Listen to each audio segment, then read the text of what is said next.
இப்பொழுது நாம் ஹியூமன் சைக்கிள்ல சாப்டர் 11 பார்த்து கொண்டிருக்கின்றோம். அதனுடைய தலைப்பு the reason as governor of life. அதில் பகவான் என்ன போன செஷன்ல என்ன பார்த்தோம் அப்படின்னா, நம்ம மனிதன்கிட்ட தான் அந்த ரீசன் அப்படிங்கிற ஒரு அந்த அறிவு என்கின்ற ஒரு அமைப்பினுடைய செயல்பாடு வந்து அவனுடைய அகமுக வாழ்க்கையும் சரி, புற வாழ்க்கையும் சரி, அதுதான் வழி நடத்துகின்றது.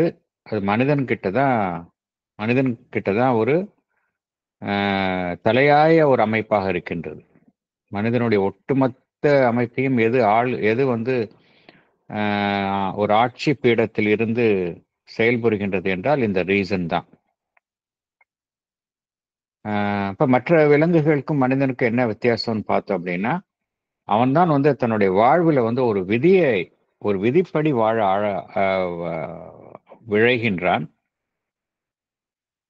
ஒரு விதியை அவன் நாடுகின்றான். ஒரு விதியை அமைத்துக் கொண்டு அதன்படி அவன் வாழ வேண்டும் என்று நினைக்கின்றான். இப்ப விலங்குகளை எடுத்துக்கொண்டால் விலங்குகள்லாம் பார்த்தோம் அப்படின்னா, அவை எல்லாமே வந்து இயற்கையின் உந்துதலின் அடிப்படையில் தான் அவைகளுடைய வாழ்வு நடைபெறுகின்றன. எல்லாமே இன்ஸ்டிங்டிவ் ரூல் தான். ஆனா மனிதன் தான் வந்து தனக்குத்தானே ஒரு விதியை அமைத்துக் கொண்டு அதன்படி வாழ்வை நடத்த அவன் முயற்சிக்கின்றான். ஸோ அவனுக்கு எதை பார்க்குறான், பார்க்குறான்னா ஏதோ ஒரு விதி. அந்த விதி எப்படி இருக்கணும்னு எதிர்பார்க்குறான் மனிதன். மாற்றமே அடையாத விதியாக இருக்கணும் அப்படின்னு எதிர்பார்க்கல. அதே போல முன்னேற்றமே அடையாத ஒரு அமைப்பா இருக்கணும் அப்படின்னு அவன் எதிர்பார்க்கல. ஒரு ஃபிக்ஸட் டைப்பா இருக்கணும் அப்படின்னு எதிர்பார்க்கல. அவன் எதை எதிர்பார்க்குறான் அப்படின்னா, எல்லாமே வந்து ஒரு மாறுதலுக்கு உட்பட்டு காலத்துக்கு தகுந்த மாதிரி மாறக்கூடிய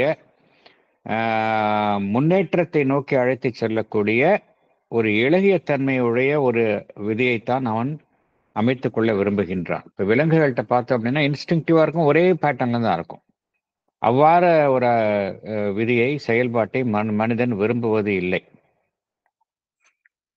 அதே போல ஒரு மெக்கானிக்கல் எவல்யூஷன் பரிணாமத்துல வந்து ஒரு இயந்திர கதியான ஒரு இயக்கம் அதில் ஈடுபட்டு இருப்பதை மனிதன் வந்து விரும்பல. மனிதனுக்கு கீழே உள்ள ஜீவராசிகள்லாம் பார்த்தோம் அப்படின்னா ஒரு இயந்திர கதியான ஒரு பரிணாம இயக்கத்திற்குள் அவைகள் எல்லாமே கட்டுப்பட்டு இயங்குகின்றன. ஆனா மனிதன் அப்படிப்பட்ட ஒரு நிலைக்குள் கட்டுப்பட்டு இருப்பதை அவன் விரும்புவதில்லை. எல்லோருமே வந்து நாம இன்னைக்கு எப்படி இருக்கிறோமோ அதுக்கு அடுத்த நிலைக்கு தான் போக விரும்புறோமே ஒழிய ஒரே மாதிரி இருக்கணும்னு யாருமே விரும்புறது இல்லை. சேஞ்ச் வந்து everybody wants change towards better. எல்லாருமே எப்பொழுதுமே ஒரு சேஞ்ச் டுவர்ட்ஸ் பெட்டரை தான் நம்ம ஆஸ்பயர் பண்றோம். அதுதான் ஹியூமன் ஆஸ்பிரேஷன்ல கூட அதுதான் பார்த்தோம். ஒரு இயந்திர கதியான பரிணாம வளர்ச்சியில கட்டுண்டு இருப்பதை நம்ம விரும்புவது இல்லை. நம்மளுடைய கான்சியஸ் கோஆபரேஷனை நம்ம வந்து அதில் அளிக்க விரும்புகின்றோம். ஒவ்வொரு மனிதனும் வந்து பார்த்தோம் அப்படின்னா we want to contribute our conscious cooperation. அப்போ நமக்கு கீழ் உள்ள அமைப்புகள்ல அந்த கான்சியஸ் கோஆபரேஷன் இருக்காது. Without there knowledge they are subject to evolution. இங்க மனிதன் அப்படி இருக்க விரும்பவில்லை. அவன் எப்படி ஒரு அறிவு சார்ந்த ஒரு விதியை அவன் நாடுகின்றான். அதுக்கு வந்து அவன்தான் வழி நடத்துபவனாகவும் எஜமானனாகவும் ஆக விரும்புகின்றான். அதே போல ஒரு முன்னேற்றத்தை நோக்கி அழைத்து செல்லக்கூடிய ஒரு வழிமுறையைத்தான் அவன் நாடுகின்றான். அது வந்து அவனுடைய அனைத்து திறன்களையும் வெளிப்படுத்தும் விதமாக இருக்க வேண்டும் என்றும் நினைக்கின்றான். அதே போல எப்படிப்பட்ட ஒரு பரிணாமத்தை அவன் விரும்புகின்றான் என்றால் ஒரு அறிவு சார்ந்த பரிணாமத்தை அவன் விரும்புகின்றான். அதை யார் தீர்மானிக்க வேண்டும் என்று விரும்புகின்றான்? அவனே தீர்மானிக்க வேண்டும் என்று விரும்புகின்றான். இப்ப விலங்குகள் அவ்வாறு விரும்புவதில்லை. அவன் வந்து எப்படி விரும்புகின்றான்? ஒரு உணர்வுள்ள சாதனமாக அந்த இயக்கத்தில் ஈடுபட விரும்புகின்றான். He wants to be a conscious instrument. இந்த உலகத்தில் இருக்கக்கூடிய மற்ற ஜீவராசிகள் எல்லாம் பார்த்தோம் அப்படின்னா இயற்கையினுடைய அடிமைகளாக இருக்கின்றன. தேர் ஆல் என்ஸ்லேவ்ட் பை இட்ஸ் நேச்சர். அதனுடைய ஒவ்வொரு விலங்குக்கும் ஒரு இயல்பு இருக்கும். அந்த இயல்பிற்கு அடிமைப்பட்டு தான் இருக்கும். each creature is enslaved by its nature. But ஆனா மனிதன் கிட்ட இருக்கக்கூடிய ஒரு உந்துதல் எப்படி இருக்குன்னா, அவன் வந்து he wants to be the master of his nature. அதுதான் நம்ம வித்தியாசம் விலங்குகளுக்கும் நமக்கும். விலங்குகள் வந்து they are slaves of their nature. ஒரு விலங்கு வந்து அவருடைய நேச்சரை மாத்திக்கணும்னு மாத்திக்க முடியாது. மனிதனுக்கு தான் அந்த சலுகை வழங்கப்பட்டுள்ளது. இதெல்லாம் வந்து விசேஷமான அம்சங்கள் அப்படிங்கிறார். அதே போல இயற்கையும் பார்த்தோம் அப்படின்னா மனிதனுக்கு இயற்கையால் வழங்கப்பட்ட ஒன்றுதான். ரீசனும் பார்த்தோம் அப்படின்னா இந்த அறிவும் பார்த்தோம் அப்படின்னா மனிதனுக்கு இயற்கையால் வழங்கப்பட்ட ஒரு சாதனம் தான். இருந்தாலும் இந்த இந்த அறிவு என்கின்ற ஒரு அம்சம் வந்து மனிதன்கிட்ட செயல்பட ஆரம்பித்த விடம் என்ன நடைபெறுகின்றது என்றால், இந்த இயற்கை வந்து எப்படி மாறுகின்றது இயற்கை வந்து மனிதன்கிட்ட செயல்பட ஆரம்பித்தவுடன் எவ்வாறு மாறுகின்றது என்றால், அது தன்னைத்தானே உணரும் ஒரு அமைப்பாக மாறுகின்றது. இதுதான் ரொம்ப முக்கியமான ஒரு பாயிண்ட பகவான் சொல்றார். இப்ப அனிமல்ஸ்டையும் நேச்சர் இருக்கு, இயல்பு இருக்கு. அனிமல் நேச்சர் இருக்கு, எல்லாத்துக்கும் ஒரு நேச்சர் இருக்கு. அந்த நேச்சர் வந்து இயல்பு வந்து தன்னை அறிந்த ஒரு இயல்பாக இருக்கின்றதா என்றால் இல்லை. மனிதனிடத்தில்தான் நம்முடைய இயல்பை நம்முள் இருக்கக்கூடிய இயல்பு அதை தன்னை உணர்ந்த ஒரு இயல்பாக இருக்கின்றது. The nature becomes self-conscious only in the individual. இது முக்கியமான ஒரு கருத்து. இதுதான் இதை வைத்துக் கொண்டுதான் நம்ம வந்து அடுத்த ஸ்டெப்புக்கு முன்னேறணும். அதுக்கு ரொம்ப முக்கியத்துவம் அப்படின்னா, அந்த பூரண யோகத்துல வந்து டிரான்ஸ்ஃபர்மேஷன் ஆஃப் த நேச்சர் அப்படிங்கிறது ரொம்ப முக்கியம். மனிதனுடைய இயல்பை திருவுருமாற்றம் செய்தல் அப்படிங்கிறது ரொம்ப முக்கியம். இந்த திருவுருமாற்றம் செய்தல் அப்படிங்கிற ஒரு கான்செப்ட் வந்து நமக்கு கீழே உள்ள ஜீவராசிகள்கிட்ட பேச முடியாது. ஏன் அப்படின்னா அவங்க நேச்சரை மாத்திக்க முடியாது, அந்த ஸ்கோப் கிடையாது. அது வந்து அந்த ஸ்கோப் வந்து மனிதன் கிட்ட தான் இருக்கு. அதனால்தான் அன்னையும் மத ஸ்ரீ அரபிந்தவும் மீண்டும் என்ன சொல்கின்றார்கள் என்றால், ஒருத்தருடைய நேச்சரை மாத்திக்க முடியாதுன்னு சொல்றது வந்து தப்பு அப்படிங்கிறாங்க. அது வந்து ஒரு முயற்சி செய்யாம இருக்கிறதுக்கான ஒரு பொய்யான சாக்காக இருக்குமே ஒழிய, ஒவ்வொருவரும் பார்த்தோம் அப்படின்னா அந்த இயல்பு அப்படின்னு இருந்தாலும் கூட அந்த இயல்பை அவர் மாற்றிக்கொள்ள முடியும், குறைகள் இருந்தாலும் மாற்றிக்கொள்ள முடியும் அப்படின்னா மதர் அண்ட் ஸ்ரீ அரவிந்தா வந்து மேலும் மேலும் கூறுகின்றார்கள். அப்பதான் வந்து டிரான்ஸ்ஃபர்மேஷன் பாசிபிள். இதுல என்ன நமக்கு வந்து முக்கியமான ஒரு விஷயம், மனிதன்கிட்ட வந்தோடனே நமக்கு வந்து ஒரு சுய கண்டுபிடிப்பு, ஒரு செல்ஃப் டிஸ்கவரி ஏற்படுது. ஒரு மொமெண்ட் செல்ஃப் டிஸ்கவரி மனிதன் அப்படிங்கிற நிலைக்கு வந்தப்புறம் நம்ம கண்டறிகின்றோம். அது என்ன செல்ஃப் டிஸ்கவரி அப்படின்னா, the presence of the soul in things. எல்லாத்திலும் இருக்கக்கூடிய அந்த இறையம்சம், ஆன்மன், அந்த ஒரு செல்ஃப் டிஸ்கவரி வந்து மனிதன் அப்படிங்கிற நிலைக்கு வந்தப்பதான் நம்ம கண்டறிகிறோம். ஆனா அந்த சோல் எப்படி இருக்கு நம்மகிட்ட? மேற்புறத்தில் இருந்து பார்க்கும் பொழுது நம்மால் உணர முடியல. அது மறைந்த நிலையில் தான் செயல்படுகின்றது. நம்மளுடைய இயற்கையினுடைய செயல்பாடுகள்ல அது வந்து அதற்கு இயற்கையினுடைய செயல்பாடுகளுக்கு அடிப்பணிந்த வண்ணம் தான் தற்பொழுது இருக்கின்றது, தன்னை இழந்த வண்ணம் இருக்கின்றது. அதனால்தான் வந்து பார்த்தோம் அப்படின்னா நம்மளுடைய ஆன்மன் வந்து நம்மளுடைய புற இயக்கங்களை முழுவதுமாக வழிநடத்த முடியாத நிலையில் இருக்கின்றது. ஆன்மன் என்று ஒன்று இருக்கின்றது, இருந்தாலும் பார்த்தோம் அப்படின்னா நம்முடைய எல்லா புற இயக்கங்களையும் அது வழி நடத்துகின்றதா என்றால் இல்லை. ஏன்னா நம்முடைய எது இங்க டாமினேட் பண்ணுதுன்னு பார்த்தோம் அப்படின்னா நம்முடைய சர்ஃபேஸ் இண்டிவிஜுவல் தான். நம்ம சர்ஃபேஸ்ல இருக்கிற அமைப்பு தான் நான் எல்லாத்துலயும் டாமினேட் பண்றது.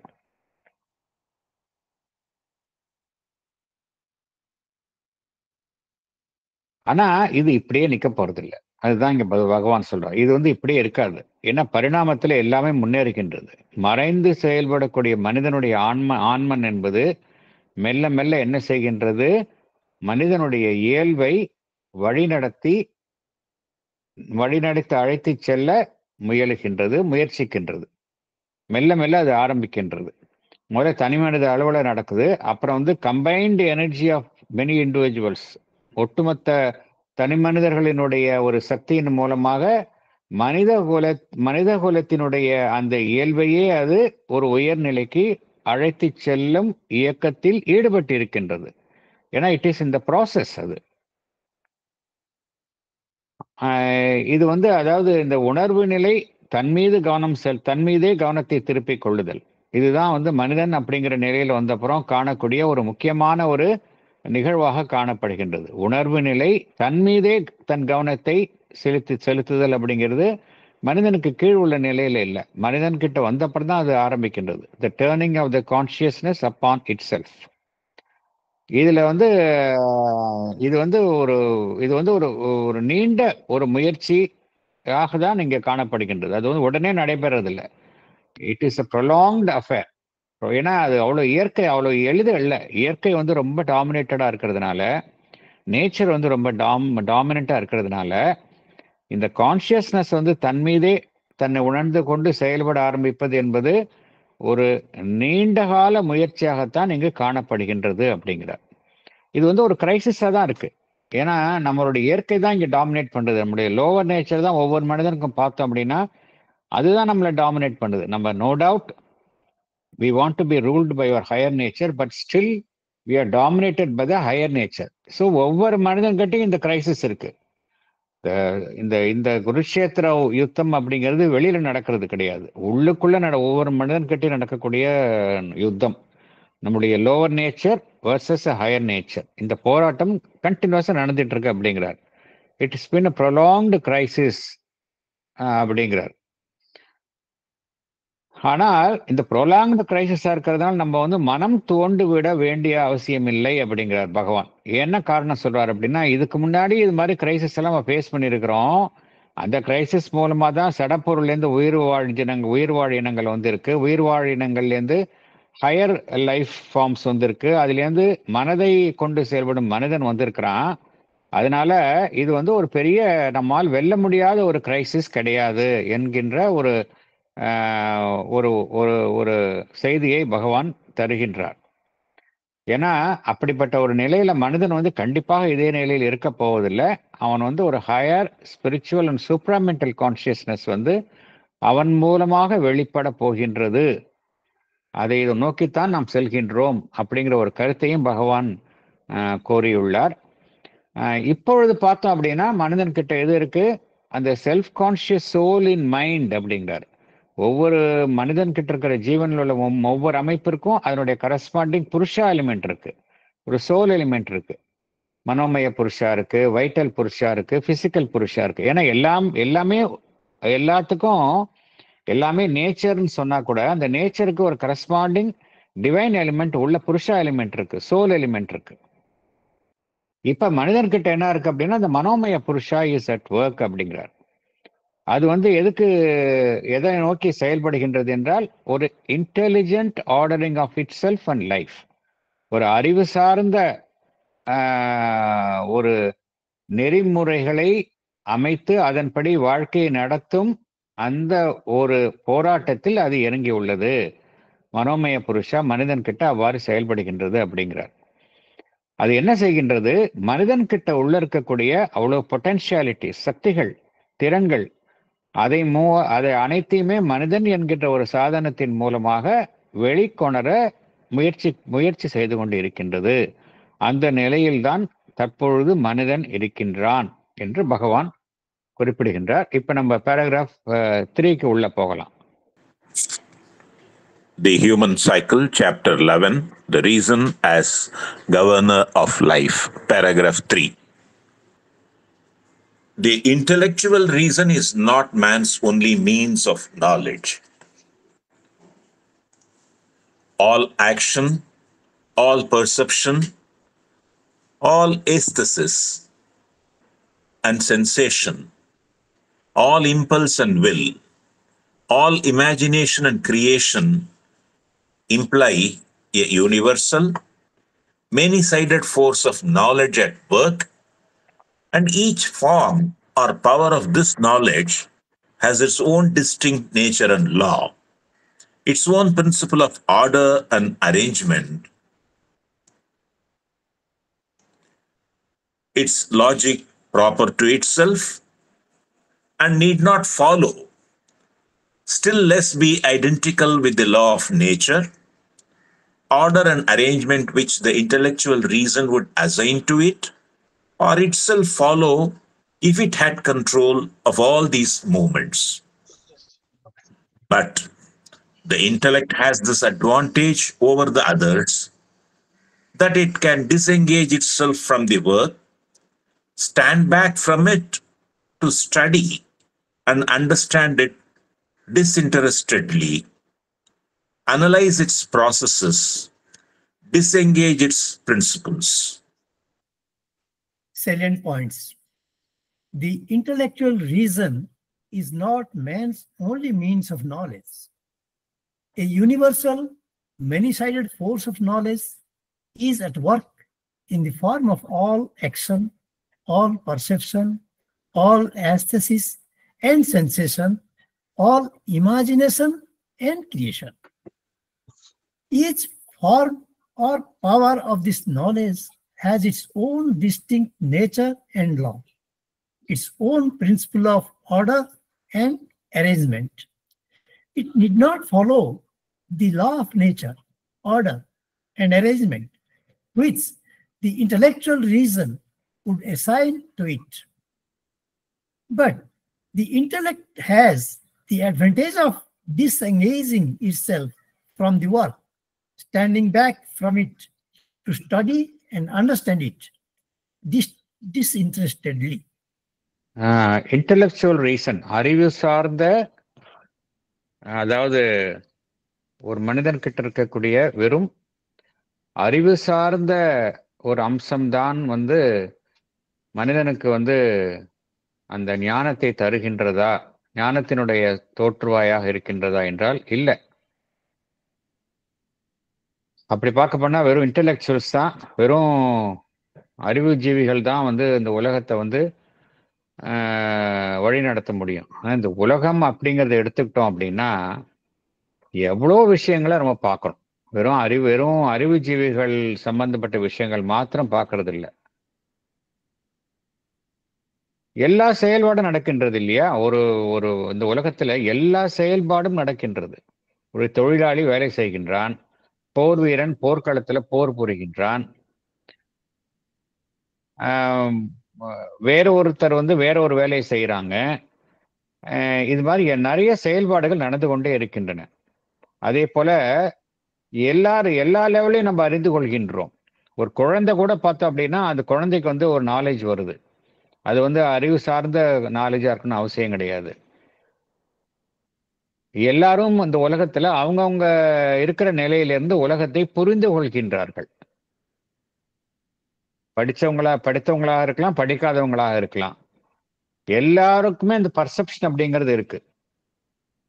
புத்தகத்தின் மூலமாக அறிந்து கொள்ளுதோ இல்ல வெறும் இன்டெலெக்சுவலா அறிந்து கொள்ளணும் இந்த உலகத்தை அப்படிங்கிறதுக்கு அவசியமே கிடையாது.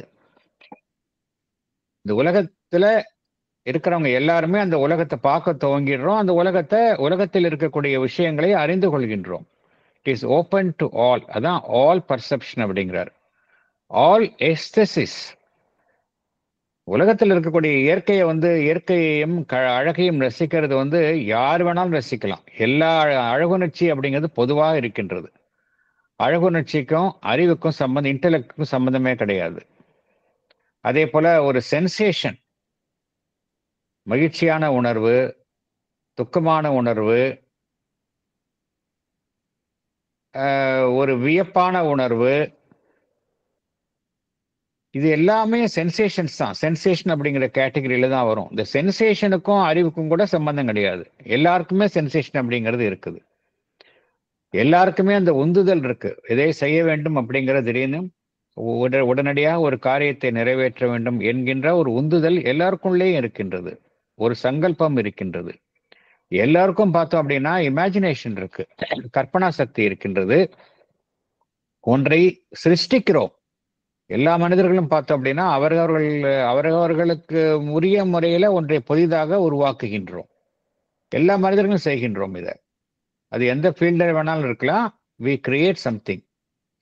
இதெல்லாம் எதை காட்டுது அப்படின்னா, பிரபஞ்சம் தழுவிய ஒரு பன்முக சக்தியுடைய ஒரு ஞானம் இந்த பிரபஞ்சத்தில் வேலை செய்கின்றது அப்படிங்கிறத நம்ம புரிஞ்சுக்கிறோம். வெறும் இன்டெலெக்சுவல் நாலேஜ் மாத்திரம் இந்த உலகத்தில் இல்லை.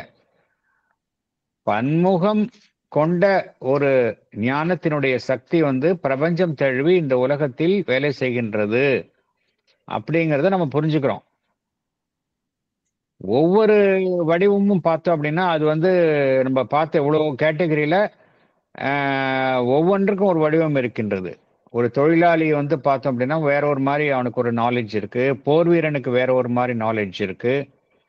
டீச்சருக்கு வேற மாதிரி நாலேஜ் இருக்குது. ஒரு ஸ்கில்டு ஒர்க்கருக்கு வேற மாதிரி நாலேஜ் இருக்கு.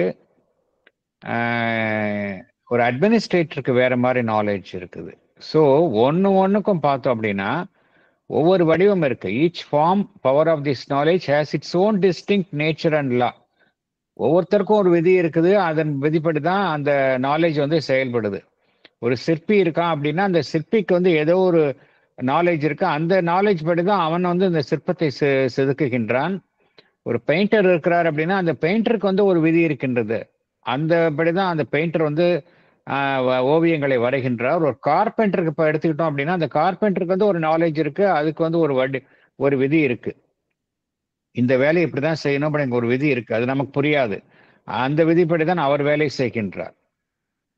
அதனால இதுல டிஃப்ரெண்ட் ஆஸ்பெக்ட்ஸ்ல ஒவ்வொரு ஆஸ்பெக்ட் ஆஃப் ஆக்டிவிட்டிக்கும் பார்த்தோம் அப்படின்னா அதுக்குன்னே ஒரு டிஸ்டிங்க்ட் நேச்சர் அண்ட் லா இருக்கு. அதுக்கென்றே பிரத்யேகமான ஒரு விதி இருக்கின்றது. ஒரு ஆர்டர் அண்ட் அரேஞ்ச்மெண்ட், ஒரு ஒழுங்கு, ஒரு அரேஞ்ச்மெண்ட் இருக்கு. எல்லாரும் பார்த்தோம் அப்படின்னா அந்த ஆர்டர்ல தான் வேலை செய்வாங்க. அதே போல அதுக்கென்றே ஒரு லாஜிக் இருக்கும். It's logic proper to it self. For example இப்போ ஒரு ஓவியர் இருக்கிறாருன்னு வச்சுக்கலாம். இந்த ஓவியர் என்ன செய்யறாரு, ஃபர்ஸ்ட் அவர் மனதில் கற்பனை பண்றாரு. இதை இப்படிப்பட்ட ஓவியத்தை நான் வரைய வேண்டும் என்று அவர் கற்பனை செய்கின்றார். கற்பனை செய்து எங்கு துவங்கி எங்கு முடிக்க வேணும் அப்படிங்கிற லாஜிக் அவருக்கு தான் தெரியும். எந்த நிறத்தை எப்பொழுது உபயோகிக்கணும், எப்படி உபயோகிக்கூடாங்கிற லாஜிக் அவருக்கு தான் தெரியும்.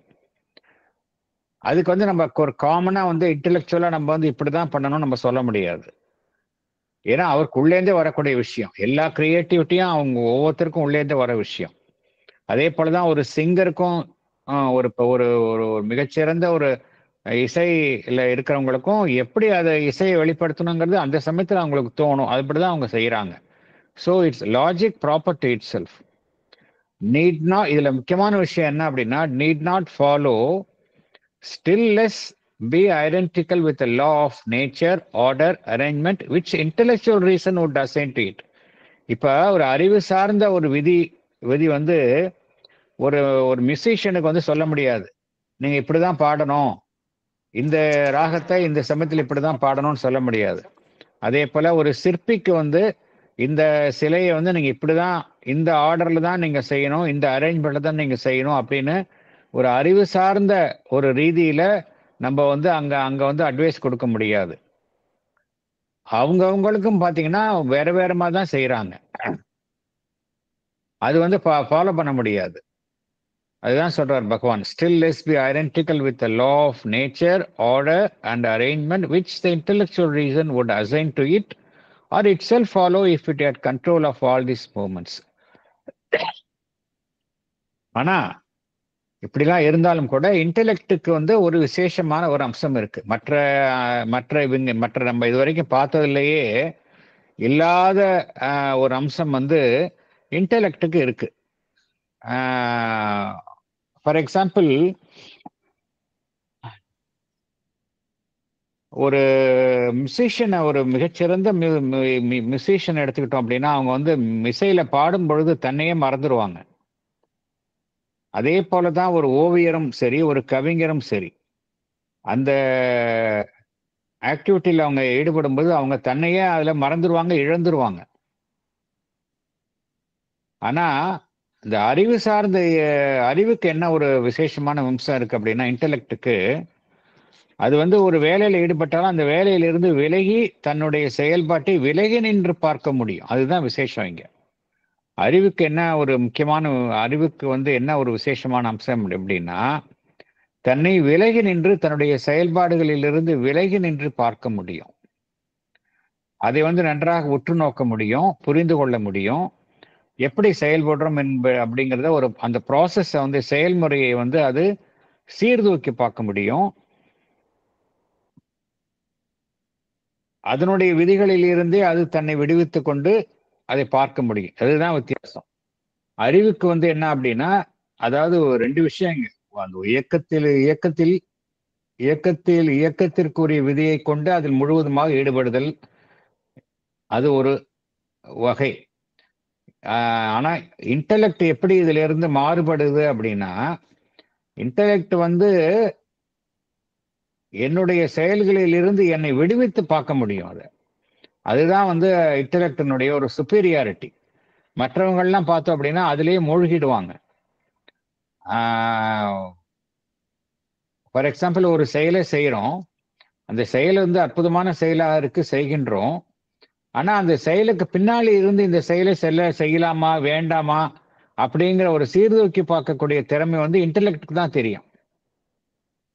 அதனால இன்டெலெக்டுக்கு என்னன்னா ஒரு படி மேல எப்படி இருக்கு, அது செய்யக்கூடிய செயல்களில் இருந்து தன்னை விடுவித்து கொண்டு தன் செயலையே தானே பார்க்கும் அந்த திறன் இன்டெலெக்டுக்கு உண்டு.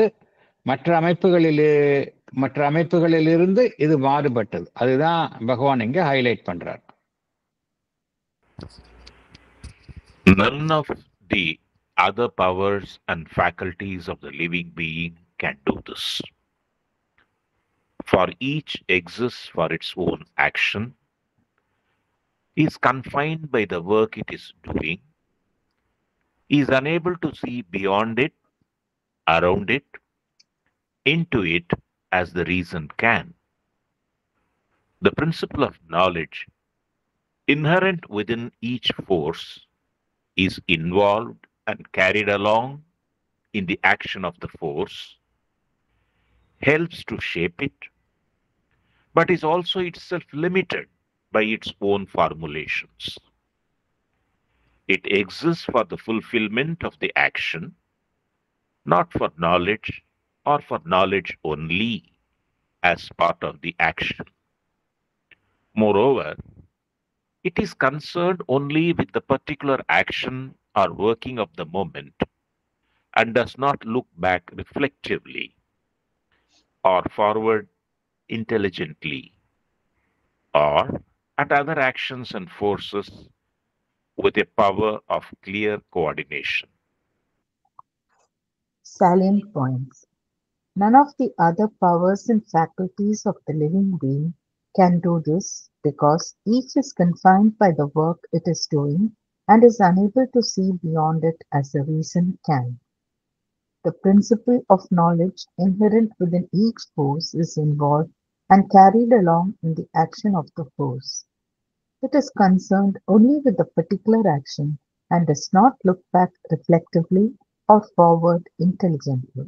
Thank you. அதாவது இது மற்ற பவர்ஸ் அண்ட் ஃபேக்கல்டிஸ் அப்படிங்கிறது ஒவ்வொரு மனிதர்கிட்டையும் இருக்குது. இது இன்டெலெக்ட் அப்படிங்கிறது வேற ஒரு மனுஷன் கிட்ட இருக்குது, இன்னொரு மனுஷன் கிட்ட வந்து பவர்ஸ் மற்ற பவர்ஸ் இருக்குன்னு அர்த்தம் கிடையாது. பகவான் என்ன சொல்றாரு, ஒரே மனிதன் கிட்ட இருக்கக்கூடிய இன்டெலெக்ட் அதே மனிதன் கிட்ட இருக்கக்கூடிய அந்த மற்ற பவர்ஸ் அண்ட் கெப்பாசிட்டி பத்தி பேசுறாரு. அதை நம்ம தெளிவா புரிஞ்சுக்கணும். ஒரே மனிதன்கிட்டயே இன்டெலெக்டும் செயல்படும், அதே மனிதன்கிட்ட மற்ற பவர்ஸ் அண்ட் ஃபேக்கல்டிஸும் செயல்படும்.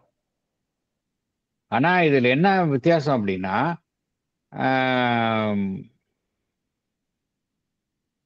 மற்ற ஃபேக்கல்டிஸ் வந்து எப்படின்னா அந்த வேலையில ஈடுபடும் பொழுது அந்த வேலையிலேயே தன்னை மறந்து விடும். ஆனா அறிவு மூலமா சிந்திக்கும் பொழுது என்ன நடைபெறுகின்றது என்றால், நம்மால வந்து நம்முடைய செயல்பாடுகளில் இருந்து நம்மை வெளியில சீர்தூக்கி பார்க்க முடிகின்றது. ஃபார் எக்ஸாம்பிள் நம்ம சொல்லலாம், ஒரு நல்ல மியூசிஷியன் இருக்கிறார் அப்படின்னா அவர் வந்து அந்த மியூசிக்ல ஈடுபட்டு தன்னை மறந்து பாடும் பொழுது அந்த பாடுகின்றார் அப்படிங்கிற ஆக்டிவிட்டி தான் அங்க மேலோங்கி காணப்படுகின்றது. அந்த இடத்துல அவருக்கு வேற எந்த விதமான சிந்தனையும் இருக்காது அவருக்கு. இந்த நேரத்துல அந்த பாட்டை வந்து எந்த அளவுக்கு சிறப்பாக பாட முடியுமோ அது வந்து ஆட்டோமேட்டிக்கா ஸ்பான்டேனியஸா அவர்கிட்ட இருந்து வரக்கூடிய ஒரு திறமையினுடைய வெளிப்பாடாக இருக்கும். அதுல வேற எந்த சிந்தனையும் இருக்காது. அது வந்து ஒரு எல்லை மாதிரி இருக்கும். வேற அது ஒரு இம்மி பேசுறாம இம்மி கூட அதுல இருந்து நகர மாட்டார். அந்த அந்த பாடுதல் அதிலேயே மூழ்கி இருத்தல் அப்படிங்கிற ஒரு ஆக்டிவிட்டியில இருந்து ஒரு இம்மி அளவு கூட நகராமல் அந்த இதுலயே வந்து ஒரு கன்ஃபைன்டா இருக்கும், அந்த வேலையில இருப்பார். அதுக்கப்புறம் நம்ம அந்த அந்த பாட்டு வந்து எப்படி அமைய போகுது அப்படிங்கிறத பற்றிலாம் ஒரு சிந்தனை இருக்காது. அதை தாண்டிய பார்வை அவருக்கு இருக்காது. அதே போல உண்மையிலேயே ஒரு நல்ல மியூசிஷியனா இருந்தா அவர் எப்படி இருப்பார் அப்படின்னா, தான் பாடுகின்ற பாட்டை வந்து மற்றவர்கள் ரசிக்கிறார்களா, கைதட்டுறாங்களா அப்படிலாம் அவங்களுக்கு கவலையே இருக்காது. ஏன்னா அவங்கள பொறுத்த வரைக்கும் அந்த பாட்டுல வந்து எவ்வளவு அப்படியே தன்னை மூழ்கி தன்னையே மறந்து பாட முடியுமா, எவ்வளவு பாட முடியும் அப்படிங்கிறதுல தான் அவங்களுடைய செயல்பாடு அப்படிதான் இருக்கும். இதுல வந்து அந்த சமயத்துல வந்து அவருடைய செயல்பாட்டை விலகி நின்று பார்க்க முடியுமா அப்படின்னா முடியாது. அந்த ஒருத்தர் பாடுறாரு அப்படின்னா அவருடைய பாடுதல் அப்படிங்கிற செயலை வந்து அப்ப வந்து அவருடைய அறிவு வந்து செயல்படாது. பாடுதல் அப்படிங்கிற ஒரு ஃபேக்கல்ட்டி தான், அந்த அதர் பவர்ஸ் அண்ட் ஃபேக்கல்ட்டிஸ் அப்படிங்கிறது அதுதான். இந்த பாடுகின்றார் அப்படிங்கிற ஒரு பவர்ஸ் அண்ட் ஃபேக்கல்ட்டிஸ் தான் அந்த சமயத்துல செயல்படும். அவர்கிட்ட இருக்கிற அறிவு வந்து அப்ப எப்படி இருக்கும்? செயல்படாது இல்லையா? அந்த இடத்துல அறிவு செயல்படாது. ஆனா அவரே வந்து பாடாதப்ப ஒரு சிந்திக்கிற நிலையில இருந்தார் அப்படின்னா அவரால் வந்து தன்னுடைய இன்னொரு ஆக்டிவிட்டிய அறிவு சார்ந்த நிலையில சீர்தூக்கி பார்க்க முடியும், பரிசீலிக்க முடியும். எப்போ அவர் வந்து இந்த இன்டெலெக்ட்ல இருந்து செயல்படும் பொழுது அவரால் வந்து அவருடைய செயலையே வந்து அவர் வேற ஒரு விஷயத்தை செய்யறாரு, இல்ல ஒரு பேசுறாரு, ஒரு காரியத்தை செய்ய போறாரு அப்படின்னா அறிவு சார்ந்த நிலையில இருந்து செயல்படும் பொழுது அவரால் வந்து அறிவின் மூலமாக சீர்தூக்கி பார்க்க முடியும். இந்த காரியத்தை செய்யலாமா வேண்டாமா, தன்னுடைய செயல்பாட்டை தான் சீர்தூக்கி பார்க்க முடியும். ஆனா ஒரு மனிதன் கிட்ட இருக்கிற மற்ற சக்திகள் திறன்களுக்கு அந்த திறமை கிடையாது. அறிவுக்குத்தான் வந்து தன்னுடைய செயலை தானே சீர்தூக்கி பார்க்கும் திறன் இது உண்டு. ஏன்னா ஒவ்வொரு மற்ற அம்சங்கள்ல பார்த்தோம் அப்படின்னா ஒவ்வொரு அம்சத்திற்கும் ஒரு ஒரு நாலேஜ் இருக்கு. ஒரு பெயிண்டர் அப்படின்னா அவருக்கு ஒரு நாலேஜ் இருக்கு. ஓவியர் ஒரு ஒரு சிற்பி அப்படின்னா அவருக்கு ஒரு பிரின்சிபல் ஆஃப் நாலேஜ் இருக்கு. அந்த நாலேஜை வந்து செயல்படுத்தக்கூடிய சக்தியும் அவருக்கு வழங்கப்பட்டுள்ளது. அவர் அதிலேயே மூழ்கிடுறாரு. அந்த எல்லைக்குள்ளே தான் அவரால் கட்டுண்டு செயல்பட முடியும். அந்த நேரத்துல வேலை செய்யும் பொழுது அவர் அறிவுக்கு வந்து இடம் கொடுக்க முடியாது. அவருடைய திறமை வந்து அப்படியே இன்னேட்டா இருக்கும், அது வெளிப்படும். அப்படிதான் அங்க செயல்படுது. சோ அந்த நேரத்துல அந்த செயல்பாடு எப்படி இருக்குன்னா அந்த செயல்பாட்டினுடைய ஒரு முழு நிறைவு அதை எட்ட வேண்டும் அப்படிங்கிற ஒரு நிலையில தான் செயல்படுகின்றது. அங்க வந்து அறிவு வந்து அங்க வந்து ஒர்க் பண்ணாது. அறிவு வந்து அந்த இடத்துல ஒர்க் பண்ணாது. நாட் ஃபார் நாலேஜ் கிடையாது. அங்க அவருடைய செயல்பாடு அந்த ஃபுல்ஃபில்மெண்ட் ஆஃப் த ஆக்ஷன் தான் இருக்கும். அப்படியே நாலேஜ் இருந்தாலும் அந்த செயல்பாட்டை செயல்படுவதற்கான வரையில் தான் அந்த நாலேஜ் செயல்படுமே ஒழிய முழுவதுமாக நாலேஜுக்காக இருக்காது. அதை புரிஞ்சுக்கணும் நம்ம. It exist for the fulfillment of the action, not for knowledge, or for knowledge only as part of the action. அது மாதிரி இருக்காது, நாலேஜுக்காக இருக்காது. அது செயல்பாடு தாங்க முக்கியம். அந்த கணத்துல வந்து எந்த செயல்பாட்டை அவங்க செய்கின்றாங்களோ அந்த அந்த அதில் மாத்திரமே ஈடுபட்டு இருப்பாங்க. இதுல எப்படி அப்படின்னா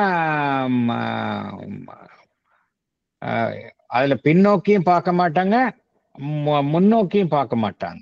அந்த சமயத்துல என்ன வேலையில இருக்கிறாங்களோ அந்த வேலையில தான் அவங்க மூழ்கி இருப்பாங்க. இது வந்து தப்புன்னு சொல்ல வரல பகவான் வந்து என்ன சொல்றாரு அப்படின்னா மனிதன் கிட்ட இருக்கக்கூடிய மற்ற இன்டெலெக்டுக்கும் இதுக்கும் வித்தியாசத்தை சொல்றார். இதுல தப்பு எது சரியான செயல்பாடு எது அப்படிங்கறத சொல்ல வரல. மனிதன் கிட்ட அறிவினுடைய செயல்பாடு இருக்கு, அறிவினுடைய செயல்பாட்டினுடைய சக்தி ஒரு புறம் இருக்கு. அதே மனிதன் கிட்ட மற்ற சக்திகளும் இருக்கின்றது, மற்ற திறன்களும் இருக்கு. மற்ற திறன்களுடைய செயல்படும் பொழுது அதே செயலில் தங்களை மூழ்கி விடுகின்றன. ஆனா அதே மனிதன் கிட்ட அறிவு செயல்படும் பொழுது என்ன நடைபெறுகின்றது என்றால், அறிவின் மூலமாக அவன் தன்னுடைய செயலை சீர்தூக்கி பார்க்க முடியுது. ஃபார் எக்ஸாம்பிள், நம்ம ஒருத்தட்ட தவறாக பேசுகின்றோம் அப்படின்னா, நம்ம கொஞ்சம் ரிஃப்ளெக்ட் பண்ணோம் அப்படின்னா நம்மளால கட்டுப்படுத்த முடியும். ஓ, நம்ம இது மாதிரி பேசுறது தப்பு. என்கிட்ட அறிவு டாமினண்டா இருந்தது அப்படின்னா நான் என்னுடைய செயல்பாட்டை கண்ட்ரோல் பண்ண முடியும். ஃபார் எக்ஸாம்பிள், ஒரு காரியம் செய்தா என்னுடைய உடல் நலனுக்கு தீங்கு விளைவிக்கும். ஒரு உணவை உட்கொண்டால் அந்த உணவு எனக்கு உடல் நலனுக்கு தீங்கு விளைவிக்கும் அப்படிங்கிற ஒரு என்கிட்ட ஒரு அவேர்னஸ் இருக்கு. அந்த உணவு வருகின்றது, அந்த உணவை நான் உண்ண விரும்புகின்றேன். உண்ண விரும்பும் பொழுது என்னுடைய இமோஷன்ஸ் தான் அந்த இடத்துல டாமினேட் செய்யுது, இமோஷன்ஸ் அண்ட் பேஷன்ஸ். அதே சமயம் என்னுடைய அறிவு வேலை செய்யாது. என்னுடைய அறிவு வேலை செய்ய ஆரம்பிக்கின்றது. அறிவு ரிஃப்ளெக்ட் பண்ணுது. இந்த காரியத்தை செய்வதனால பின்னாடி என்ன விளைவு ஏற்பட போகின்றது, உடலுக்கு என்ன தீங்கு விளைவு வரப்போகின்றது அப்படிங்கிற ஒரு ரிஃப்ளெக்ஷனும் இருக்கு, ஃபார்வர்ட் திங்கிங் இருக்கு. அது செயல்பட ஆரம்பிச்ச உடனே என்ன நடைபெறுகின்றது, நான் எனக்கு தேவையில்லாத உடல் நலனுக்கு தேவையில்லாத தீங்கு விளைவிக்கக்கூடிய உணவை நான் உண்ண மறுக்கின்றேன். இந்த செயல்பாடு எப்ப செயல்பட முடியும்? இது என்னுடைய அறிவின் செயல்பாடு. அறிவின் செயல்பாடு எல்லாமே என்ன நடைபெறும் அப்படின்னா, அந்த ரிஃப்ளெக்டிவ் ப்ராசஸ் இருக்கும், ஃபார்வர்ட் திங்கிங் ப்ராசஸ் இருக்கும். ஆனா மற்ற அம்சத்துல இது இருக்காது அப்படிங்கிறது. மற்ற அம்சத்துல வெறும் இந்த செயல்பாட்டில் தான் ஈடுபாடு இருக்குமே ஒழிய, இது அதனால நன்மை பயக்குமா தீமை பயக்குமா, இது செய்யலாமா வேண்டாமா அப்படிங்கிற ஒரு திங்கிங்ல மற்ற ஆஸ்பெக்ட்ஸ் ஆஃப் நம்மகிட்டே தான் இருக்கும். நம்மகிட்டே தான் மற்ற ஆஸ்பெக்ட்ஸும் செயல்படுது. அறிவினுடைய செயல்பாடும் நம்மகிட்டே தான் இருக்கு. அறிவினுடைய செயல்பாடு ரிஃப்ளெக்டிவா திங்க் பண்ணும், ஃபார்வர்ட் திங்கிங் பண்ண முடியும். மற்ற அம்சங்களுடைய செயல்பாடு அந்த சமயத்துல என்னவோ இன்ஸ்டிங்டிவா செயல்படும். அதுதான் வித்தியாசம் அப்படிங்கிறார்.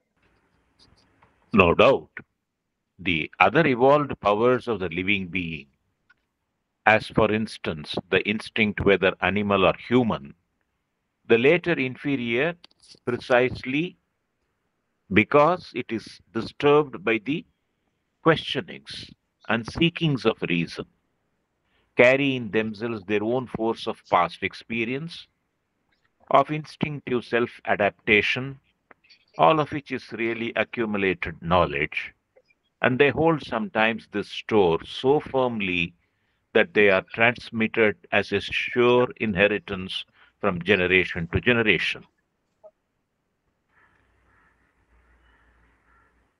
But all this, just because it is instinctive, not turned upon itself reflectively, is of great use indeed to life for the conduct of its operations, but of none so long as it is not taken up by the reason.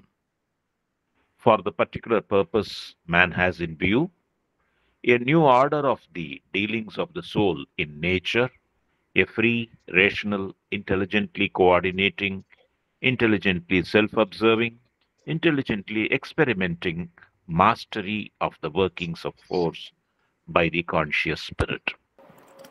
Salient points. The other evolved powers of the living being, like instinct, carry in themselves the accumulated knowledge which are transmitted from generation to generation. The instinctive nature does not reflect upon itself. It is useful to life in the conduct of its operations, but it is not useful for the particular purpose man has in view, for the intelligent mastery of the workings of force by the conscious spirit. Thank you. ரெண்டு விஷயம் வருது. Instinct படி செயல்படுறதா, அறிவின் படி செயல்படுறதா, எது நமக்கு சரியான ஒரு செயல்பாட்டிற்கு வழிவகுக்கும். இன்ஸ்டிங்க்ட் படி செயல்படுறதுன்னா நமக்கு வந்து அங்க சிந்திக்க வேண்டிய அவசியம் கிடையாது. நம்மளுடைய நேச்சர் எப்படி ப்ராம்ப்ட் பண்ணுதோ இன்ஸ்டிங்டிவா செயல்படுறோம். அறிவின்படி செயல்படும் பொழுது என்ன நடைபெறுகின்றது? நம்மளுடைய நேச்சர் மீது, இயல்பின் மீது நமக்கு ஒரு ஆளுமை வருகின்றது. ஸோ அதுதான் வித்தியாசம். ரெண்டு வித்தியாசத்தை புரிஞ்சுக்கணும். இன்ஸ்டிங்டிவா செயல்படணுமா இல்ல அறிவின்படி செயல்படணுமா அப்படின்னு. அதுக்காக இன்ஸ்டிங்டிவா செயல்படுறதெல்லாம் இன்ஃபீரியர்னு சொல்ல முடியாது. இன்ஸ்டிங்டிவா செயல்படுவதுங்கிறது ஒரு காலகட்டத்தில் அவசியம்.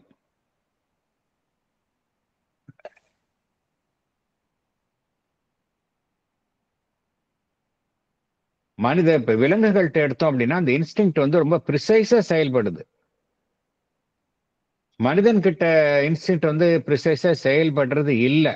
என்ன காரணம் அப்படின்னா, மனிதன் அப்படிங்கிறது வந்த உடனேயே மனிதனுடைய அறிவினுடைய குறுக்கீடின் காரணமாக அந்த இன்ஸ்டிங்க்ட் சில சமயம் கரெக்டான கைடன்ஸ் கொடுக்கும். மனிதனுடைய அறிவு வந்து அதுக்கு தலையிட்டு அதோட அந்த இன்ஸ்டிங்க்டோட செயல்பாட்டை வந்து அது சரியான முறையில் செயல்படுவதற்கு அனுமதிக்காது. அதைத்தான் பகவான் சொல்றார். The instinct, whether animal or human, the latter inferior precisely because it is disturbed by the questionings of and seekings of the reason. இப்ப நமக்கிட்ட விலங்குகள் வந்து ரீசன் பண்ணுது அப்படின்னா கிடையாது. விலங்குகளுக்கு இன்ஸ்டிங்க்டா தெரியும். விலங்குகளுக்கு தனக்கு ஒரு ஆபத்து வரப்போகுது அப்படிங்கிறது இன்ஸ்டிங்க்டிவா தெரியும். விலங்குகளுக்கு தெரியும். இந்த இடத்துல வந்து இறை இருக்கு, இந்த இடத்துக்கு போனா நமக்கு இறை கிடைக்கும் அப்படிங்கறத விலங்குகள் வந்து கண்டுபிடிச்சு அந்த இடத்துக்கு போய் அந்த இறையை பிடிச்சிரும். இன்ஸ்டிங்க்டிவா தெரியும் அதுங்களுக்கு. ஏன்னா அதனுடைய அறிவு வந்து விலங்குகளுக்கு செயல்படாததுனால they are purely guided by the instinct and they are rightly guided by the instinct. அந்த அளவுக்கு தேவை. அது விலங்குகளை பொறுத்த வரைக்கும் இன்ஸ்டிங்க்ட் வந்து தேவை. மனிதன் கிட்ட வந்த அப்புறம் அந்த இன்ஸ்டிங்க்ட் வந்து மனிதன் வந்து இன்ஸ்டிங்க்டை விட அறிவுக்கு தான் வந்து அவன் வந்து அதிக முக்கியத்துவம் தருகின்றான். அதனாலதான் இன்ஸ்டிங்க்ட் வந்து கரெக்டா சில சமயம் நம்மளை கரெக்டா கைட் பண்ணால் கூட அறிவினுடைய செயல்பாட்டினால நம்ம அதனுடைய சரியான செயல்பாட்டிற்கு நம்ம சரியா ஒத்துழைக்க மறுக்கின்றோம். ஏன்னா அதுக்கே வந்து இன்ஸ்டிங்க்டுக்கு வந்து பார்த்தோம் அப்படின்னா அதுக்கே சக்தி இருக்கின்றது. கடந்த கால அனுபவம் அது அதன் மூலமாக கிடைத்த ஒரு சக்தி இருக்கின்றது. அதே போல காலத்திற்கு தகுந்தவாறு தன்னை மாற்றிக்கொள்ளுதல் அப்படிங்கிற ஒரு திறன் வந்து இன்ஸ்டிங்க்டுக்கு இருக்கு. இன்ஸ்டிங்க்டிவ் செல்ஃப் அடாப்டேஷன். விலங்குகள்லாம் அப்படித்தானே பண்ணிக்குது இல்லையா? இன்ஸ்டிங்க்டிவா தங்களை மாற்றிக்கொள்கின்றன. இன்ஸ்டிங்க்டிவ் செல்ஃப் அடாப்டேஷன். விலங்குகள், தாவர இனங்கள்லாம் பார்த்தோம் அப்படின்னா இன்ஸ்டிங்க்டிவா தங்களை மாற்றிக்கொள்கின்றன. இதெல்லாம் எப்படி நடைபெறுகின்றது? கடந்த காலத்தில் சேகரிக்கப்பட்டுள்ள அந்த நாலேஜ் மூலமாகத்தான் இதெல்லாம் செயல்படுகின்றன. All of which is really accumulated knowledge. இது வந்து அந்த accumulated knowledge வந்து பார்த்தோம் அப்படின்னா தலைமுறையாக பார்த்தோம் அப்படின்னா அது வந்து வழங்கப்படுகின்றன. ஒரு அனிமல் இருக்கு அப்படின்னா, இப்போ ஃபார் எக்ஸாம்பிள் ஒரு புலி இருக்கு அப்படின்னா அந்த புலிக்குட்டிக்கு வந்து நேச்சுரலா பாயறது அப்படிங்கிறது இயற்கையா வந்தது. எப்படி கத்துக் கொடுக்குறாங்களா? அதுக்கு கிடையாது. பூனைக்குட்டிக்கும் அப்படிதான். எல்லா விலங்குகளுக்கும் அதனுடைய குட்டிகள்கிட்ட பார்த்தோம் அப்படின்னா அந்த அதற்கே உண்டான இயல்பு, அடிப்படை இயல்பு இன்ஸ்டிங்க்டிவா இன்ஹெரிட்டடா வருது. எதனால அப்படின்னா அந்த பாஸ்ட் அக்யூமுலேட்டட் நாலேஜ்னால அப்படியே டிரான்ஸ்மிட் ஆயிடுது. அடுத்த ஜெனரேஷனுக்கு வந்து டிரான்ஸ்மிட் ஆயிடுது. They are transmitted as a sure inheritance from generation to generation அப்படிங்கிறார். இது வந்து வாழ்க்கைக்கு அவசியமா இருக்கு. நிச்சயமா இந்த அவசியம்தான். அந்த அனிமல்ஸ் அப்படிங்கிற நிலையில் பொறுத்த வரைக்கும், ஈவன் மனிதன்கிட்டயே கூட ஒரு அளவு வரைக்கும் இது ரொம்ப அவசியமானதும் கூட, உபயோகமானதும் கூட. But all this just because it is instinctive, not turned upon itself reflectively, is of great use indeed to life for the conduct of its operations அப்படிங்கிறார். வாழ்வினுடைய செயல்பாடுகளுக்கு அவைகள் பயனுள்ளதாக இருக்கின்றன. ஆனால் இங்க பகவான் வந்து இதை வந்து குவாலிஃபை பண்றார். But of none, so long as it is not taken up by the reason for the எதுக்கு இதெல்லாம் இன்ஸ்டிங்க்ட் வந்து இந்த அளவிற்கு யூஸ்ஃபுல்லா இருக்கு அவ்வளவுதான். ஆனா எதுக்கு அது யூஸ்ஃபுல்லா இருக்காது அப்படின்னா, for the particular purpose man has in view, ஒரு குறிப்பிட்ட நோக்கத்தை கொண்டு நான் செயல்படணும் அப்படின்னு நான் நினைச்சேன் அப்படின்னா எனக்கு இன்ஸ்டிங்க்ட் யூஸ்ஃபுல்லா இருக்காது. இன்ஸ்டிங்க்ட் வந்து வழக்கமான ஒரு ரொட்டீன் செயல்பாட்டுல இந்த அப்படி செயல்படுறதுக்கு இன்ஸ்டிங்க்ட் வேணா யூஸ்ஃபுல்லா இருக்கும். ஆனா ஒரு ஸ்பெஷல் பர்பஸ்ல நான் செயல்படணும்னு விரும்பினேன் அப்படின்னா அந்த நேரத்துல எனக்கு இன்ஸ்டிங்க்ட் வந்து ஹெல்ப்ஃபுல்லா இருக்காது. அதே போல ஒரு புதிய ஒரு அமைப்பு, ஒரு புதிய ஒரு ஆர்டர், அதன்படி நான் செயல்பட விரும்பினேன் அப்படின்னா அது ஒத்துழைக்காது. ஏன்னா அது வந்து ஒரு எஸ்டாப்ளிஷ் சிஸ்டத்தில் தான் இன்ஸ்டிங்க்ட் ஒர்க் ஆகும். ஒரு நியூ ஆர்டர்ல ஒர்க் ஆகணும் அப்படின்னா அது என்னோட இன்ஸ்டிங்க்ட் வந்து எனக்கு பயனுள்ளதா இருக்காது. ஃப்ரீ ரேஷனல் இன்டெலிஜென்ட்லி கோஆர்டினேட்டிங், அதாவது சுதந்திரமாக பகுத்தறிவிற்கு ஒப்ப அறிவு சார்ந்த செயல்பாட்டிற்கு ஒப்ப இன்டெலிஜென்ட்லி செல்ஃப் அப்சர்விங். இப்ப இன்ஸ்டிங்டிவா செயல்படும் பொழுது என்ன நடைபெறுது அப்படின்னா நம்ம வந்து ஆக்ட் பண்றோம் அவ்வளவுதான். அங்க வந்து நம்ம வந்து நம்மை நாமே கவனித்து நம்ம செயல்படுவது இல்லை. இன்ஸ்டிங்டிவா செயல்படும் பொழுது அப்படியே உந்துதலின் பேரில் செயல்படுகின்றோம். ஆனா இன்டெலிஜென்ட்டா ஒரு செல்ஃப் அப்சர்வன்ஸ் வேணும் அப்படின்னா அங்க இன்ஸ்டிங்டிவா செயல்படுதல் வந்து பயனளிக்காது அப்படிங்கிறார். Intelligently experimenting mastery of the working of force by the conscious spirit. இப்போ நமக்குள்ளே பார்த்தோம் அப்படின்னா அந்த ஆன்மன் இருக்கின்றது. நம்ம ஆன்மன் எப்பொழுதுமே என்ன செய்கின்றது, அந்த நம்மளுடைய இயல்பை ஒட்டி செயல்படும் சக்திகளின் மீது அது ஆளுமை செலுத்த விரும்புகின்றது. பரிணாமத்தில் வந்து இது முக்கியமான ஒரு ஆக்டிவிட்டி, நம்ம அறியாமல் நடந்து கொண்டே இருக்கக்கூடிய விஷயம். மனிதன் அப்படிங்கிற நிலையில இன்னும் அது நன்றாகவே நடைபெறுகின்றது. நம்ம கிட்ட இருக்கக்கூடிய அந்த சோல் வந்து என்ன செய்கின்றது, நம்மளுடைய இயல்பை எந்த சக்தி வந்து இயல்பை செயல்படுத்துகின்றதோ அதன் மீது தன்னுடைய ஆளுமையை அது கொண்டு வர முயற்சி செய்து கொண்டே இருக்கின்றது. ஏன்னா அல்டிமேட்டா எது கவர்ன் பண்ணணும் ஒரு மனிதன் அப்படின்னா அவனுடைய சோல் ஃபோர்ஸ் தான் வந்து ஆத்ம சக்தி தான் அவனை வழிநடத்த வேண்டும். அதுக்கு தான் பரிணாமத்துல அது அடுத்த ஸ்டெப் அதுதான். Man shall be guided by his soul. அதுக்கு வந்து இன்ஸ்டிங்க்ட் வந்து ஹெல்ப்ஃபுல்லா இருக்காது. அதைத்தான் சொல்றாரு இங்க பகவான். இன்ஸ்டிங்க்டுக்கும் இந்த போர்ஷன்ல என்ன சொல்றார், இன்ஸ்டிங்க்டுக்கும் இன்டெலிஜென்ட் ரீசனுக்கும் என்ன வித்தியாசம் அப்படிங்கிறார். இன்ஸ்டிங்க்ட் வந்து நோ டவுட் அனிமல் லெவல்ல இருக்கட்டும், ஒரு ஒரு ஒரு வாழ்க்கையினுடைய செயல்பாட்டிற்கு பயனுள்ளதா இருந்தாலும் கூட அதுக்கு அடுத்த லெவலுக்கு போறப்ப இந்த இன்ஸ்டிங்க்ட் அப்படிங்கிறது நமக்கு வந்து யூஸ்ஃபுல்லா இருக்காது. It has its own limitations அப்படிங்கிற கருத்து தான் பகவான் சொல்றார். Paragraph 4. Reason, on the other hand, exists for the sake of knowledge, can prevent itself from being carried away by the action, can stand back from it, intelligently study, accept, refuse, modify, alter, improve, combine and recombine the workings and capacities of the forces in operation, can repress here, indulge there, strive towards an intelligible, willed, and organized perfection. Reason is science. It is conscious art. It is invention. It is observation and can seize and arrange truth of facts. It is speculation and can extricate and forecast truth of potentiality. It is the idea and its fulfillment, the ideal and its bringing to fruition. படிங்க madam. Salient point. Reason exists for the sake of knowledge. It can stand back from the action. It can intelligently study, accept, refuse, modify, alter, improve the workings and capacities of the forces in operation. Reason is science and invention. It can speculate and forecast truth of potentiality. Ideas and ideals and their fulfillment is the work of reason. Thank you. போன previous பேராகிராஃப்ல பார்த்த கருத்து தான் இங்கே மேலும் வலியுறுத்தப்படுகின்றது.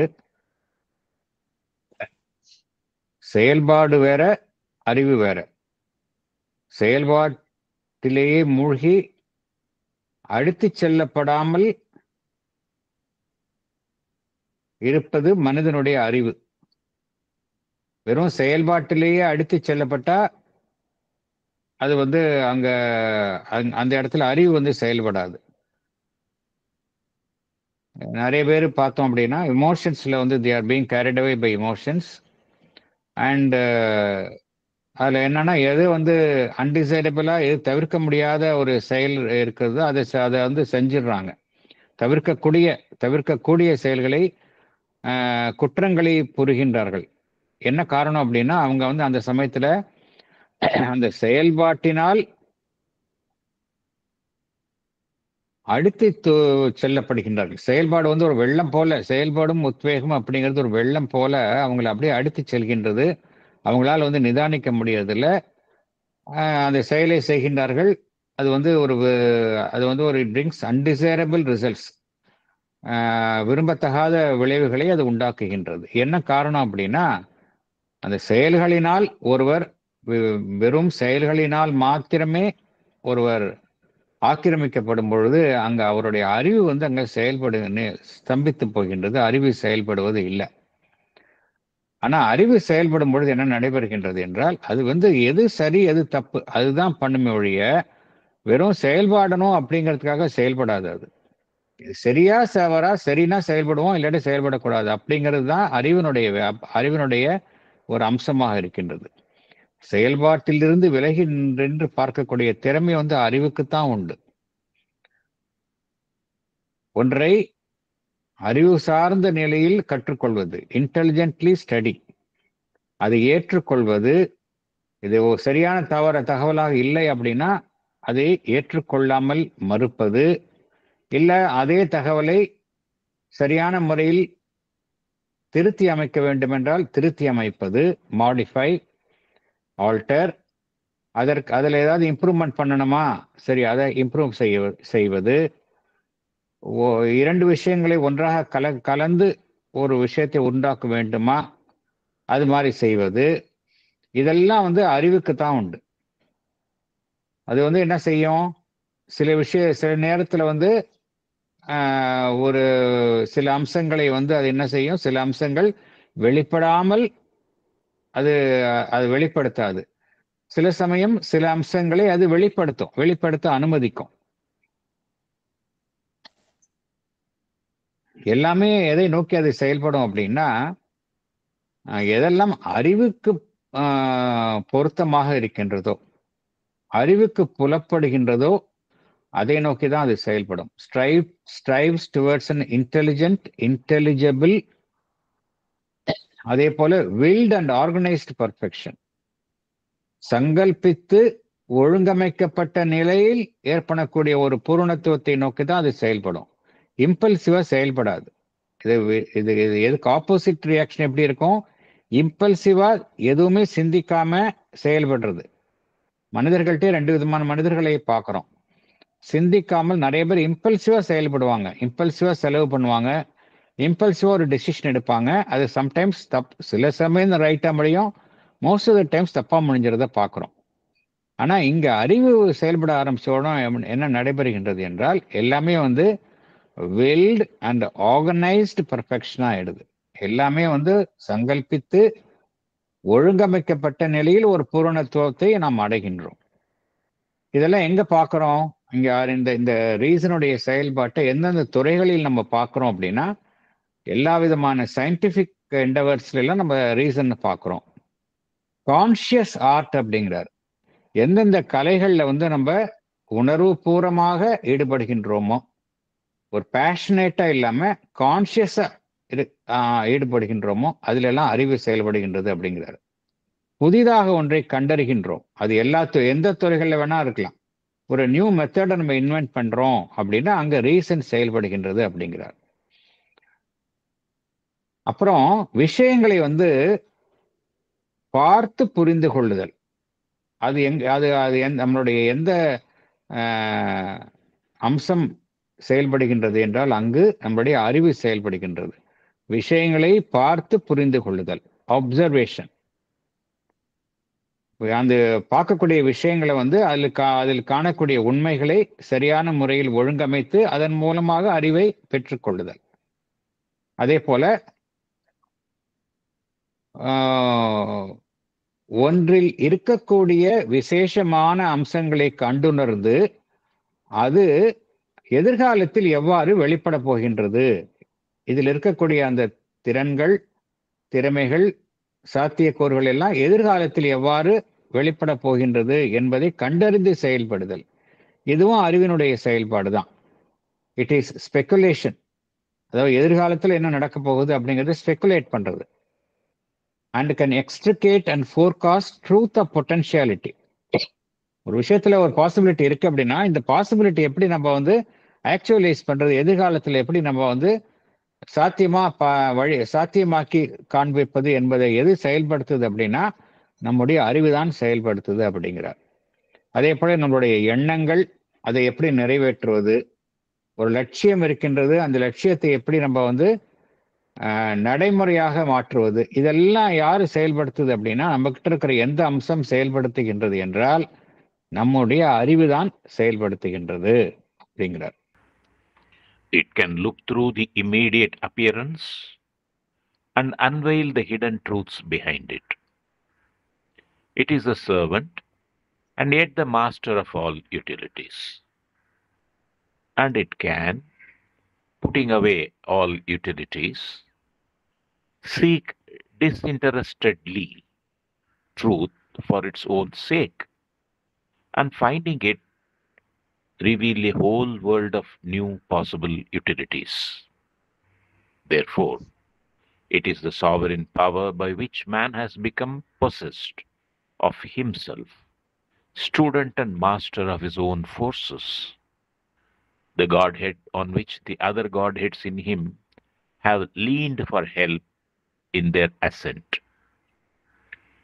It has been the Prometheus of the mythical parable, the helper, instructor, elevating friend, civilizer of mankind.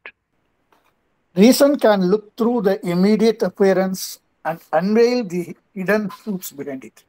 Going beyond the senses, it seeks disinterestedly truth for its own sake.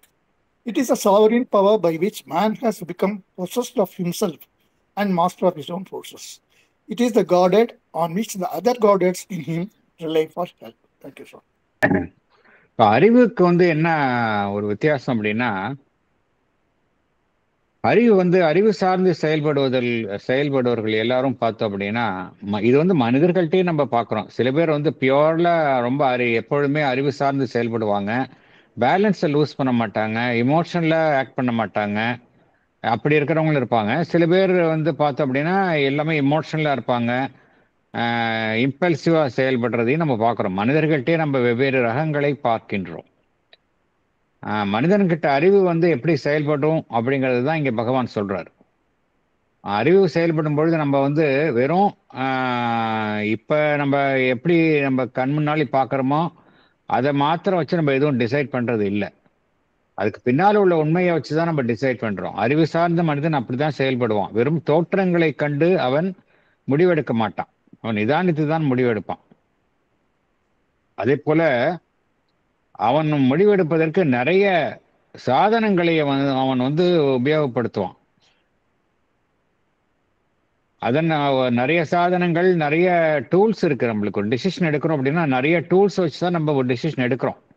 நிறைய sources மூலமா நம்ம ஒரு ஒரு முக்கியமான ஒரு முடிவு எடுக்கணும் அப்படின்னா நம்ம வெவ்வேறு சோர்சஸ் மூலமா தான் நம்ம கேதர் பண்றோம் விஷயங்களை. கேதர் பண்ணிட்டு என்ன செய்யறோம், கடைசியா அறிவு தானே டிசைட் பண்ணுது இல்லையா? It is a servant and yet the master of all utilities அப்படிங்கிறார். நிறைய விஷயத்த கேதர் பண்றோம், கேதர் பண்ணாலும் நம்ம அல்டிமேட்டா நம்மளுடைய டிசிஷன் ஃபைனலா நம்ம அறிவு தானே எடுக்குது. எல்லா விஷயம் நம்ம நிறைய விஷயங்கள் பல்வேறு தரப்புலேருந்து விஷயங்கள் வந்தாலும் நம்ம என்ன பண்றோம்? உண்மையிலேயே நம்ம ஒரு அறிவு சார்ந்த மனிதன் என்ன செய்வான்? எது உண்மையோ அதை வந்து ஒரு பற்றற்ற நிலையில, சார்பற்ற நிலையில அந்த உண்மையை கண்டறிய வேண்டும் அப்படிங்கிற முயற்சியில் தான் அவன் இறங்குவான். நிறைய விஷயங்கள் கிடைக்கும் அவனுக்கு. இருந்தாலும் என்ன ட்ரூத் இதுல, எது உண்மை அப்படிங்கிறத நம்ம மேலும் மேலும் அவன் வந்து அந்த உண்மையை கண்டறியும் முயற்சியில இறங்குவான். இதெல்லாம் வந்து அவனுடைய அறிவு தான் வந்து அவ்வாறு அவனை அந்த அந்த அறிவு தான் அவ்வாறு செயல்படுத்தும் அவனை. அதனாலதான் பகவான் என்ன சொல்றாரு, அது வந்து it is a sovereign power அப்படிங்கிறார். மனிதன் கிட்ட இருக்கக்கூடிய ஒரு தலையாய சக்தி எது அப்படின்னா அவனுடைய அறிவு தான். தேர்ஃபோர் இட் இஸ் இப்ப இவர் சொல்றாருன்னு அடுத்த கொஸ்டின் வரும், அறிவுதான் அப்படின்னு செயல்படுதுன்னா வாட் ஹேப்பன் டு ஒரு ஸ்பிரிட் அப்படிங்கிறது. அதுக்கு அடுத்து பகவானுடைய ரைட்டிங்கே பார்த்தீங்கன்னா ஒரு ஆஸ்பெக்டை வந்து இன்டெப்தா சொல்லிட்டு அப்புறம் அதனுடைய அடுத்த இதை சொல்லுவார்.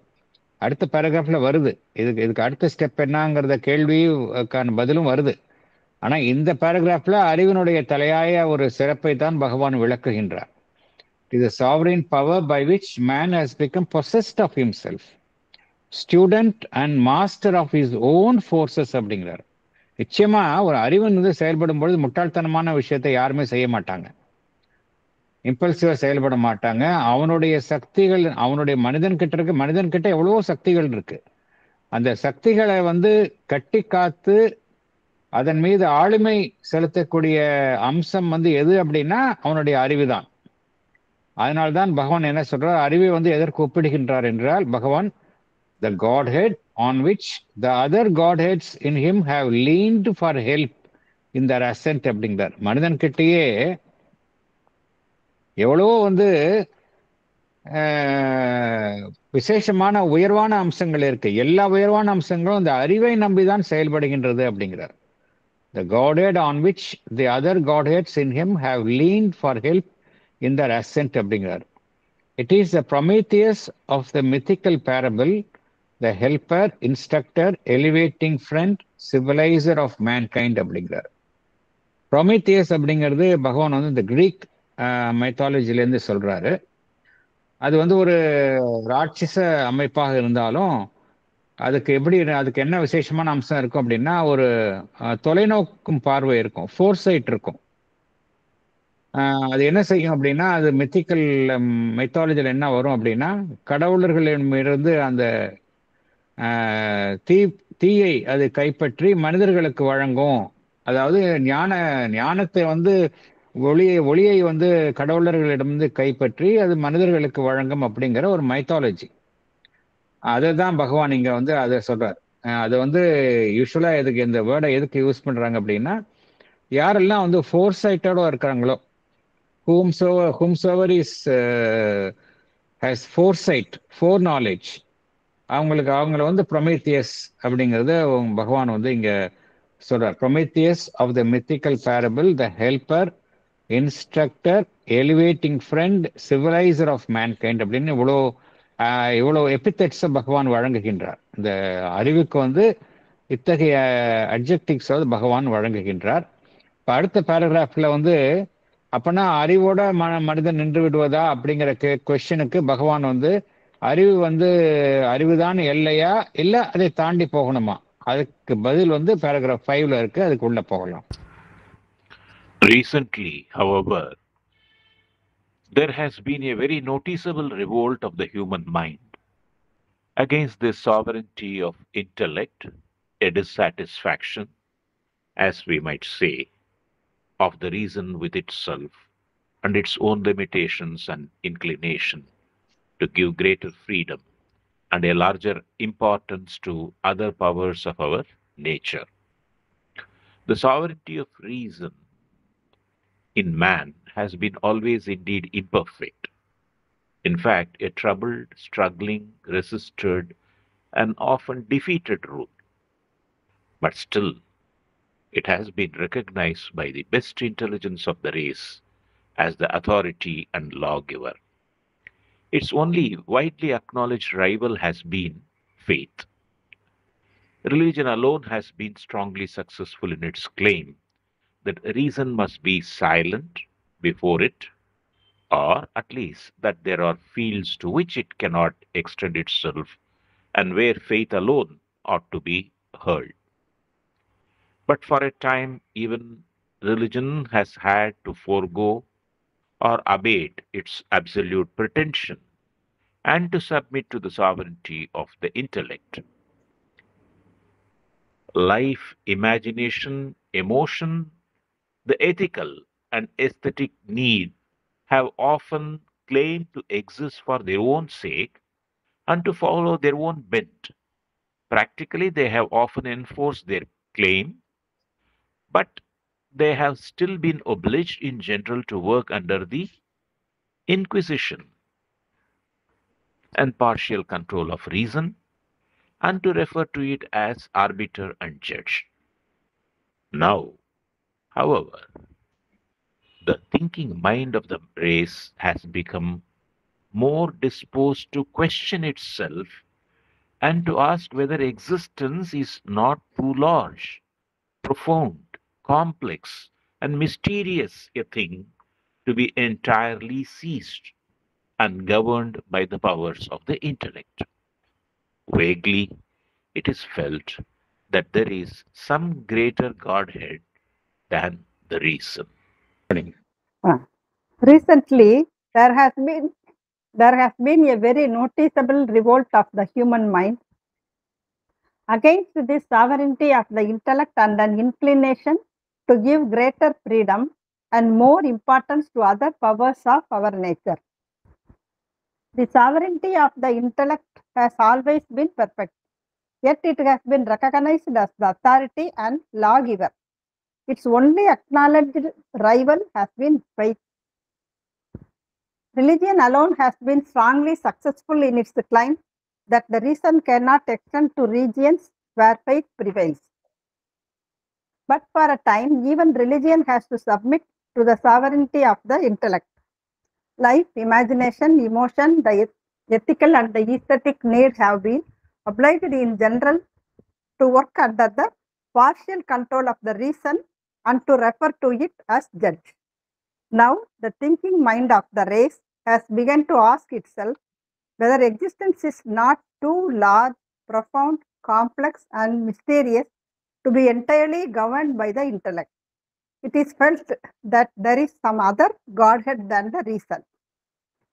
Thank you. So previous paragraph வரைக்கும் பார்த்தோம் அப்படின்னா ரீசனுடைய கம்ப்ளீட் வந்து பகவான் வந்து அதனுடைய ஃபுல் ஜஸ்டிஃபிகேஷன் கொடுத்துருக்காரு. அது பகவானுடைய ரைட்டிங்கே அப்படிதான். ஒரு ஆஸ்பெக்ட் எடுத்துட்டோன்னா அந்த அந்த ஆஸ்பெக்டுக்கு ஃபுல் ஜஸ்டிஃபிகேஷன் கொடுப்பார். வேற யாரும் அதுக்கு மேல அதை கொஸ்டினே பண்ண முடியாதபடி அதை பத்தி டிஸ்கிரைப் பண்ணிட்டு தென் அதுக்கு அடுத்த நிலைக்கு போவார். இந்த ட்ரீட்மெண்ட் பகவானுடைய ட்ரீட்மெண்ட் லைஃப் டிவைன்லையும் பார்க்குறோம், இதுலையும் பார்க்குறோம். அப்படிதான் இருக்கும். ஒரு ஆஸ்பெக்ட் அப்படின்னா அதை வந்து வேற யாரும் அதுக்கு மேல சொல்ல முடியாது. அப்படி சொல்லிட்டு அப்புறமா அதுக்கு அடுத்த நிலைமைக்கு போவார். போன பேராகிராஃப்ல என்ன சொன்னார் அப்படின்னா, it is a sovereign power by which man has become possessed of himself and master of his own sources சொன்னார், forces சொன்னார். அப்புறம் இன்னொன்று சொன்னார், it is a godhead on which the other godheads in him rely for help அப்படிங்கிற ஒரு கருத்தையும் சொல்லியிருந்தார். இப்ப என்ன சொல்றாரு அப்படின்னா, அது மாத்திரம் பத்தாது அப்படிங்கிறார்.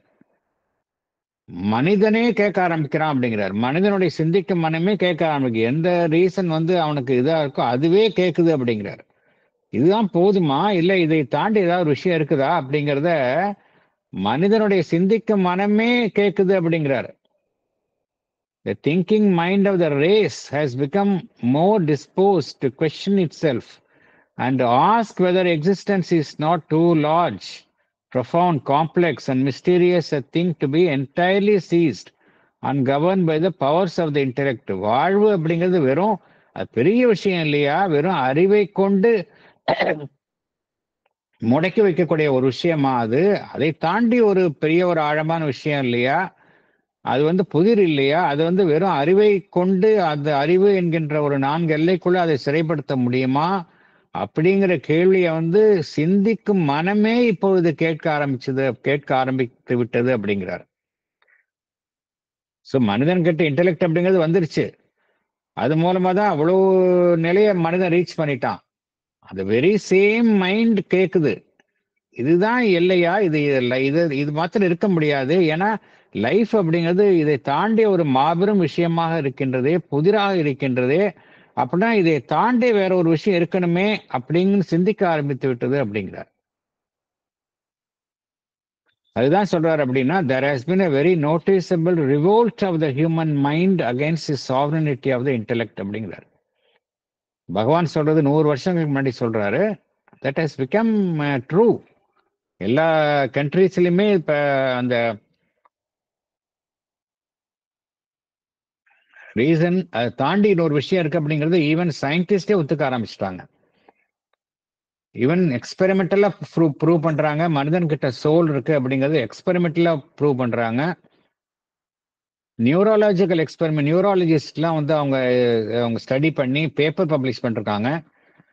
எப்படி இந்த சோல் அப்படிங்கிற ஒரு விஷயம் இருக்கு, கான்சியஸ்னஸ் அப்படிங்கிற ஒரு விஷயம் வந்து மனிதனுடைய இறப்பை தாண்டிய ஒரு விஷயமாக இருக்கின்றது அப்படிங்கிற விஷயத்த they have proven.